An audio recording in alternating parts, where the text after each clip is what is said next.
मित्रांनो, शालिनी भक्तिसागरमध्ये तुमचे मनपूर्वक स्वागत आहे. तर मित्रांनो, आज आपण या व्हिडिओच्या माध्यमाने ऐकणार आहोत शिवलीला अमृताचा 11वा अध्याय. हा अध्याय यांचे पारायण कसे करावे. जर कोणी व्यक्ती आजारी असेल तर 7 दिवसातच त्याचा आजारपणा बरा होईल, हे 100% गॅरंटीने सांगते.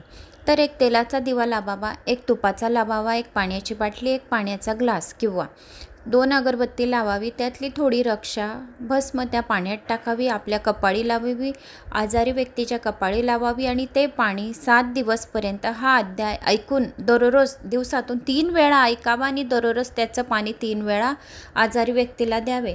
याच्याने त्याचा कसलाही कितीही भयंकर आजार असेल तर तो दूर होईल. अशा प्रकारे या अध्यायाचं दररोज 7 दिवसपर्यंत पारायण केलं म्हणजे 108 रुद्र अभिषेक केल्याची पुण्यफळाची प्राप्ती होते. मुलामुलींचे लग्न जुळत नसणार, या कोणतीही गोष्ट कोणतीही अडचण येत असेल तर या अध्यायाचं रोज पारायण करावं, नाहीतर 7 दिवसपर्यंत तरी हा अध्याय दररोज ऐका. 7 दिवसातच तुम्हाला चांगले रिझल्ट दिसायला मिळतील. आणि ते पाणी आपल्या घरात शिंपडा, मटक्यात टाका, स्वयंपाकाच्या जे पाणी आहे त्याच्यात टाका. ह्याच्याने आपल्या घरात खूप चांगला बदल दिसेल.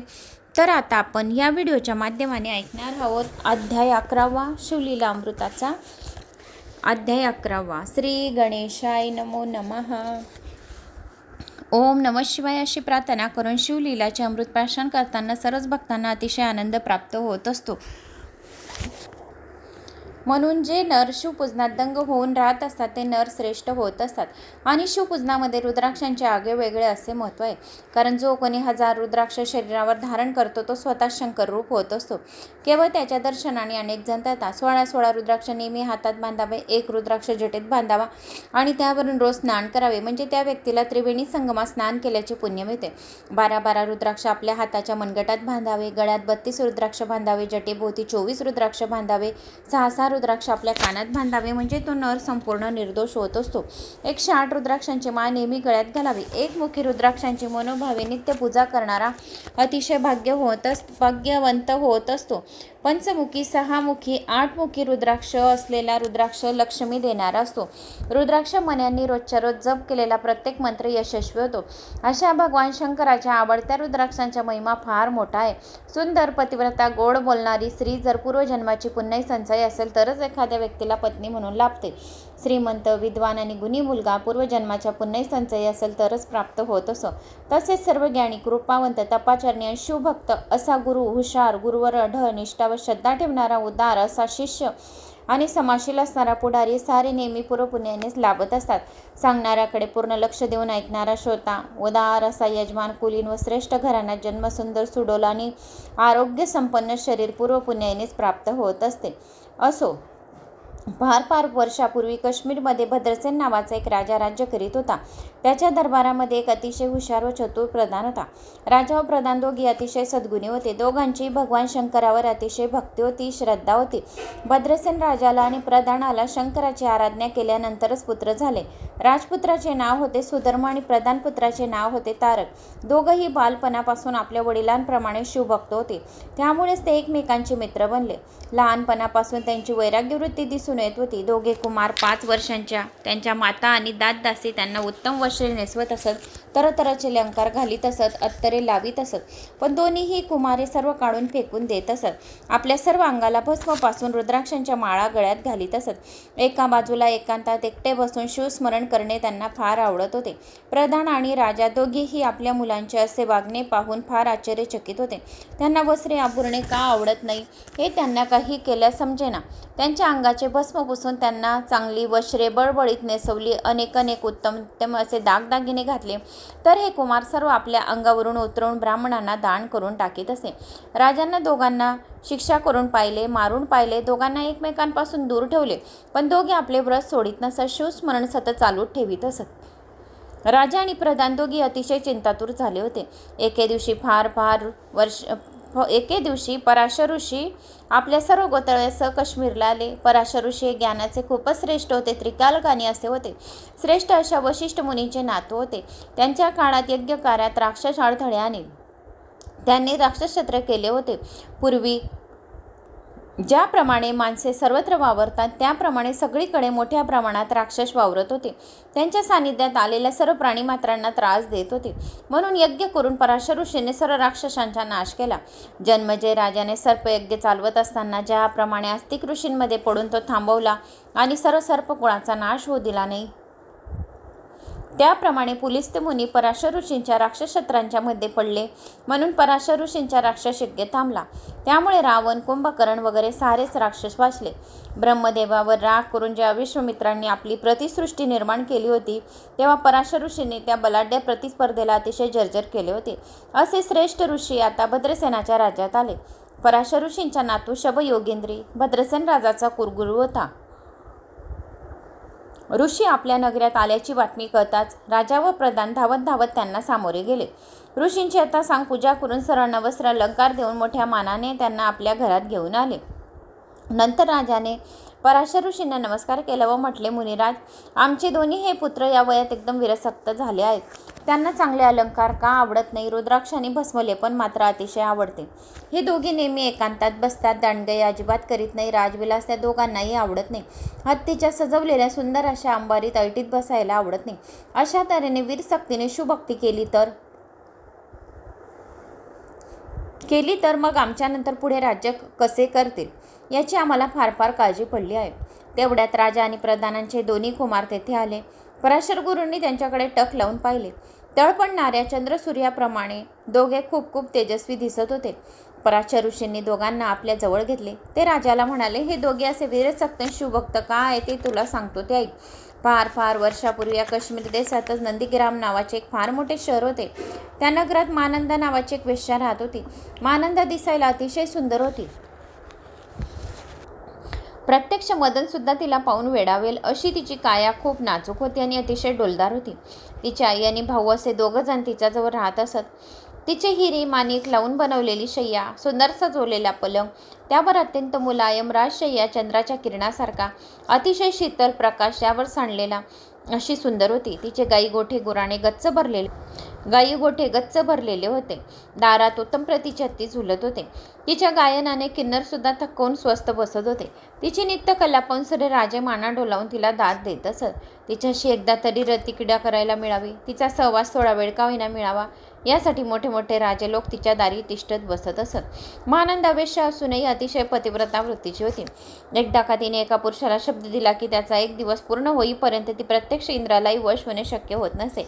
भगवान शंकराची ती निस्सीम भक्त होती. तिचा स्वभाव अतिशय दानशूर आणि खूप खूप उदार असा होता. सोमवार, प्रदोष, शिवरात्री ही व्रते ती नेहमी मनापासून नियमितपणे करीत असे. आपल्या घरी अन्नछत्र चालवित असे. रोज लक्ष बिल्वपत्रांनी शंकराची पूजा करीत असे. ब्राह्मणांकडून शंकरावर अभिषेक करीत असे.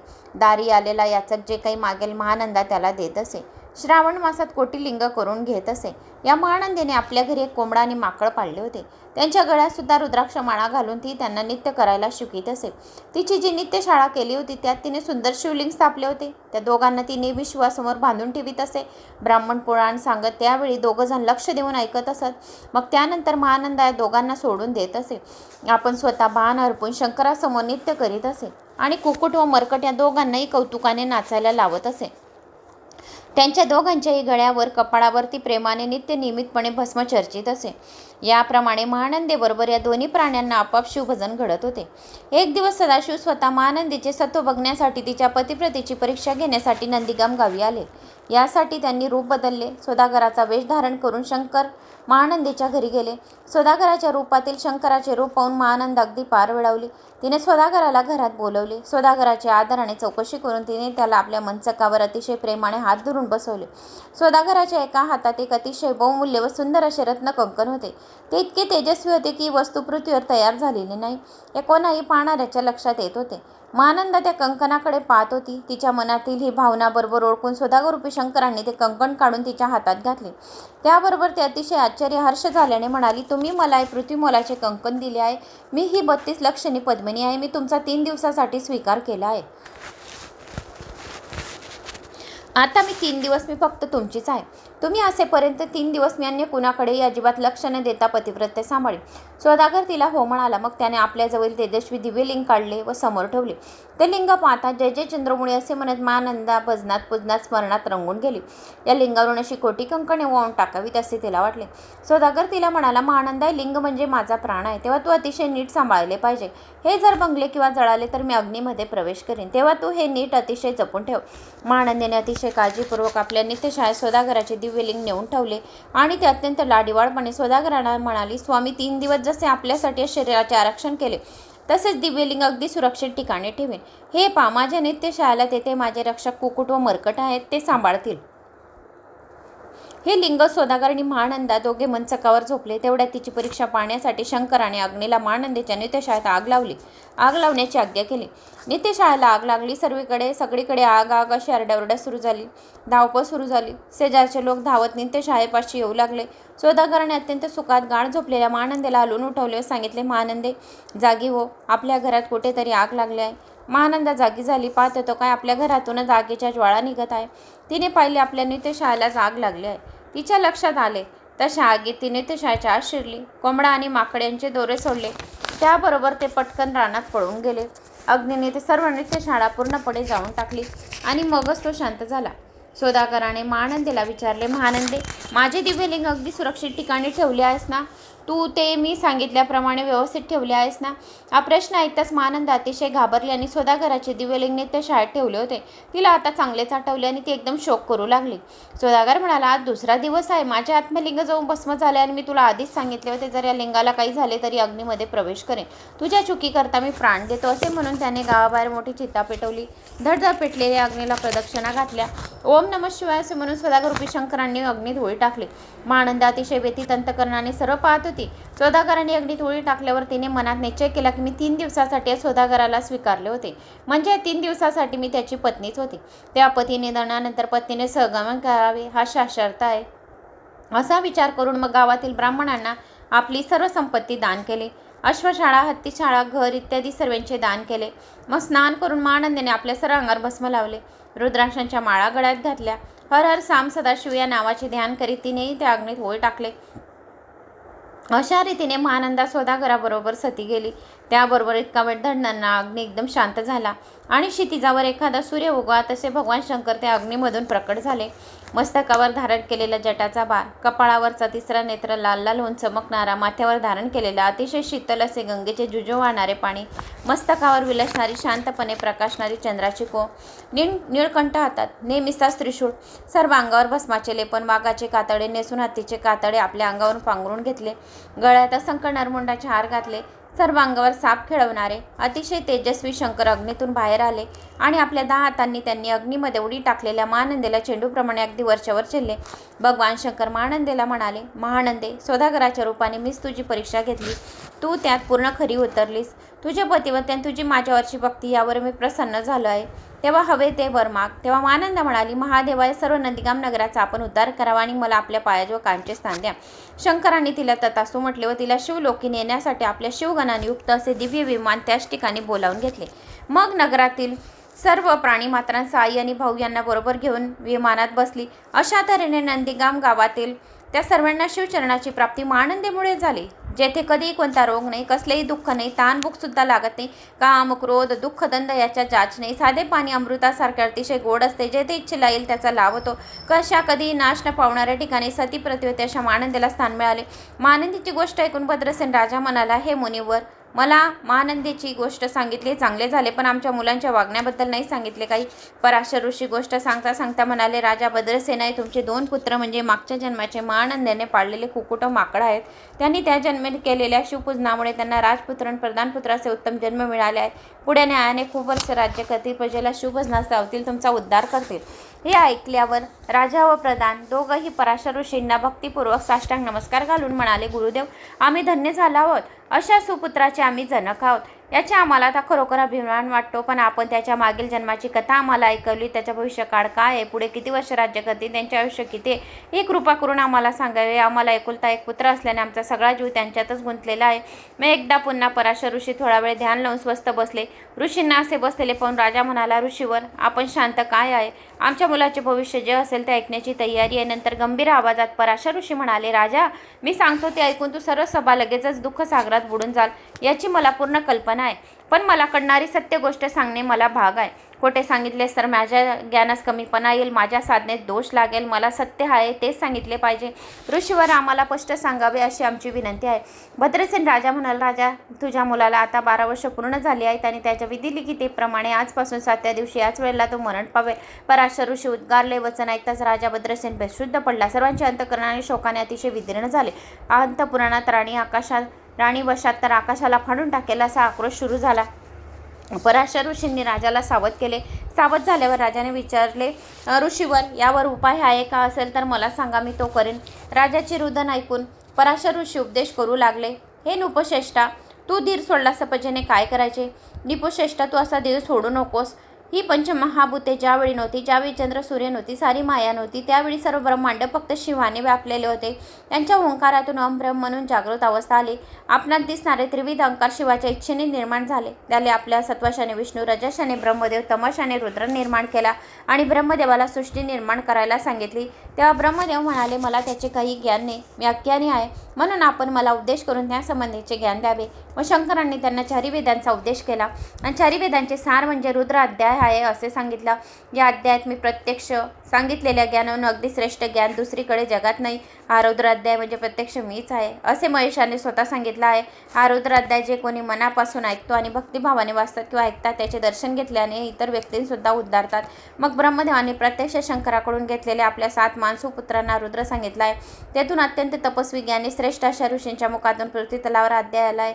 जो अध्यायाचे मनापासून पारायण करतो त्यांचे दर्शन घेऊन तीर्थसुद्धा अधिक पावन होतात. स्वर्गातले देवसुद्धा दर्शन घ्यायला अत्यंत आतुर होत असतात. असा हा रुद्रमहिमा. या रुद्रमहिमा ज्यावेळी फार वाढला होता तर यमपुरीमध्ये फार ओस पडली होती. यमदूतांना पृथ्वीवर काही काम उरले नाही. अशा तऱ्हेने यमपुरीत ओस झाली तर स्वर्गाचे काही खरे राहणार नाही, कारण येथे भयंकर गर्दी होईल. म्हणून त्यामधून देवतांना आव्हान होऊ शकेल. म्हणून पृथ्वीवर स्थिती तशीच राहण्यासाठी अभक्तीला, नास्तिकतेला या पृथ्वीवर पाठवले आणि मग तिच्या सांगण्यावरून या अध्यायावर येथील काही कुतुकवादी वाद घालू लागले आणि मग अभक्ती व नास्तिकतेने लोकांच्या मनातील मत्सर वाढवला.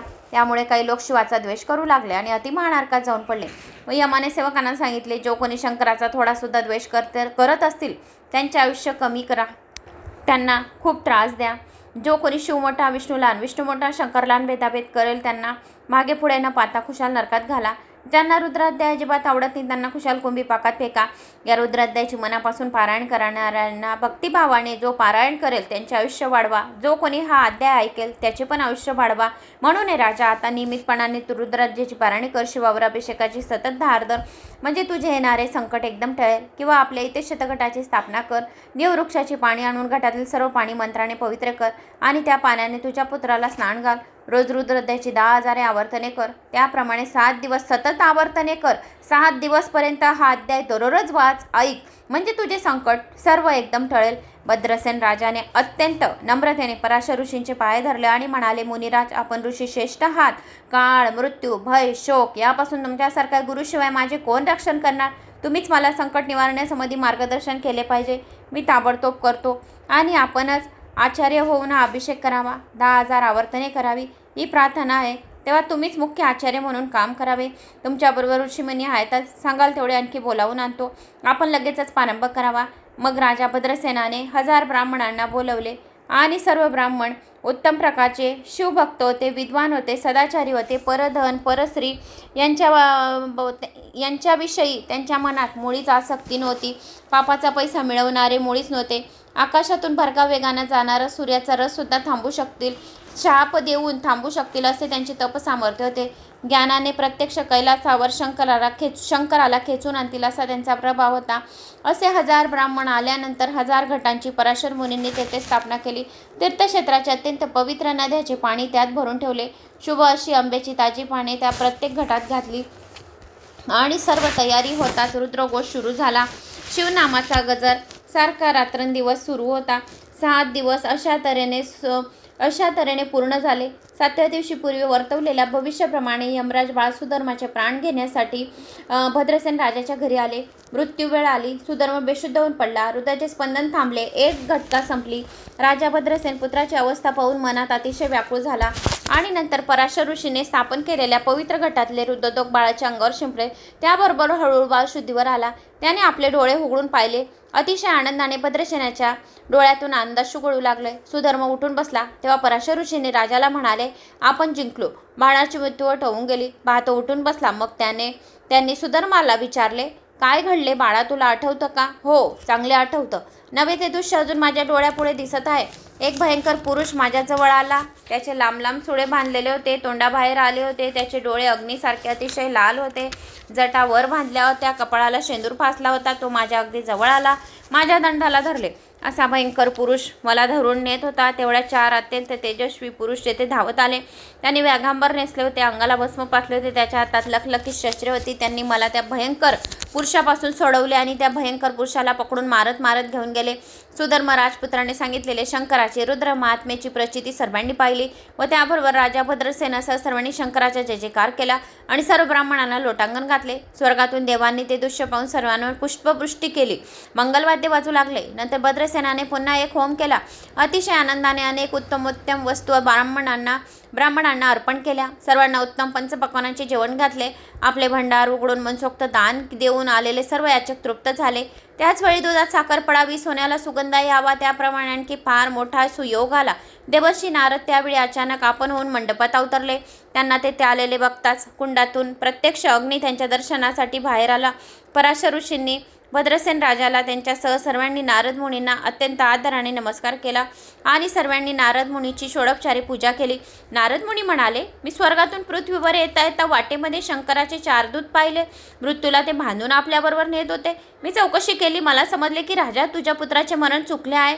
रुद्र अनुष्ठान करून तू फार धन्य झाला आहेस. तुझ्या पुत्राच्या रक्षणासाठी शिवाने वीरभद्राला पाठवले होते. माझ्या देखतच त्याने स्वतःच मृत्यूला विचारले, कोणाच्या आज्ञेने तू भद्रसेन राजाच्या मुलाचे प्राण आणलेस? त्याला तर आणखी 10,000 वर्षाचे आयुष्य आहे. तो सार्वभौम राजा होईल. शिवमहिमा तुला ठाऊक आहे ना? मग तुझी मर्यादा सोडून तू अशा प्रकारे वागलास का? या मृत्यूने उत्तर दिले, क्षमा करावी महाराज मला. मी नेहमीप्रमाणे आपल्याकडे असलेली महाराज भद्रसेनाची पत्रिका वाचून पाहिली होती. त्यामध्ये स्पष्टपणे 12व्या वर्षी त्याला गंडांतर होते. माझ्या प्रत्यक्ष पाहण्यात आले म्हणून माझ्या हातून अपराध झाला. मग त्याच्या हातून घडलेल्या या अपराधामुळे अत्यंत कष्टी झालेले यमाने शंकराचे स्तवन केले. न कळत आपल्या हातून अपराध झाला, त्याबद्दल क्षमा करावी असे पुन्हा पुन्हा विनवले. नारदाच्या अशा तऱ्हेचे बोलणे ऐकून भद्रसेन राजाने अत्यंत लीनतेने भक्तिभावाने पुन्हा लोटांगण घातले. मुलाचा मृत्यू टळलेला झालेला अतिशय आनंद पित्यतरंग की 1000 रुद्र करून मोठा उत्सव केला. अशा तऱ्हेने 100 रुद्र केले की तो पुरुष शतायुष्य होतो. रुद्र महात्म्याचा अध्याय वाचला म्हणजे तो माणूस शिवरूप होऊन जातो. त्याच्या जन्म मरण्याच्या फेऱ्यामधून मुक्त होतो. नंतर नारद मुनी गुप्त झाले. भद्रसेन राजाने अपार दक्षिणा देऊन आपल्या गुरुला संतुष्ट केले. नंतरच अत्यंत आदराने त्यांना निरोप दिला. हे आख्यान वाचतील, ऐकतील त्यांना अतिशय दीर्घायुष्य, उत्तम सद्गुणी संतती लाभेल. ब्राह्मणांना 1000 गायी दान केल्याचे पुण्य हा अध्याय वाचला किंवा ऐकला म्हणजे मिळेल त्या माणसाला. महापापे त्याची चटकन नाहीशी होतील. त्रिकाळ जर 3 वेळा जर हा अध्याय ऐकला तर त्याची महाभयानक मोठमोठी गंडांतरे संकटे दूर होतील. या कलयुगात तर शिवकीर्तनाचा महिमा विशेष मोठा आहे. पुढे भद्रसेन राजाने सुधर्मपुत्राला आपले राज्य दिले. तारकाला राज्याचे प्रधानपद दिले आणि प्रधानांसह राजप्रोत्साहन स्वीकार करून तप करण्यासाठी निघून गेला. शंकरांनी आपले दिव्य विमान आणून पाठवून दोघांना स्वर्गात नेले आणि तेथे दोघे ब्रह्मा विष्णू ब्रह्मदेव महेश अशा राज्यात काही दिवस शेवटी विलीन झाले शिवस्वरूपामध्ये. असा हा 11वा अध्याय होता. प्रत्यक्ष 11 रुद्र आहेत. 108 रुद्र अभिषेक केल्याचे पारायण केल्याचे पुण्यफळाची प्राप्ती होते. हा अध्याय भक्तिभावाने निस्ता ऐकला किंवा वाचला म्हणजे 11 रुद्र प्रसन्न होतात. मनामध्ये जे काही इच्छिलेले फळ आहे, मृत्युंजय मंत्र, रुद्र अनुष्ठान जो कोणी करतात त्यांना कसल्याही प्रकारची ग्रह पीडा, पिशाच पीडा, भूत पीडा, काहीही रोगपीडा बाधत नाही. जो या अध्यायाला खोटे आहे असे म्हणेल तो अतिशय अल्पायुष्य होईल. अशा माणसाची संगत कधी धरू नये. त्याला कायमचे वाईट टाकावे.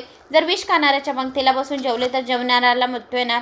म्हणून अशा नास्तिकेची संगत अजिबात धरू नये. ज्यांना शिवलीला अमृत वाचणे अजिबात शक्य नसेल त्यांनी एक रुद्राचा अध्याय जरूर वाचावा. या अध्यायाचे पारायण करणाऱ्याला रोज रुद्र केल्याचे अभिषेक केल्याचे पुण्य मिळते. त्याचं घर अतिशय आनंदाने भरलेलं असतं. तर असा हा रुद्र अभिषेकाचा अध्याय 11वा अध्याय होता. तर मी तो तुम्हाला श्रवण करवला. तर मला अशी आशा आहे की तुम्हाला माझा हा अध्याय आवडला असेल. आवडल्यास लाईक शेअर सबस्क्राईब नक्की करा. कुठून कोणत्या गावात तुम्ही माझा हा व्हिडिओ ऐकत आहोत, आपल्या गावाची कमेंट्स हर हर महादेव, जय श्री महाकाल काहीतरी माझा आत्मविश्वास वाढवण्यासाठी नक्की करा. जय श्री महाकाल. शेअर करायला विसरू नका. जो जास्तीत जास्त जणांना शेअर करेल त्याला तितके हजार गायी दान केल्याच्या पुण्यफळाची प्राप्ती होईल. तर कमेंट बॉक्समध्ये जय श्री महाकाल नक्की करा.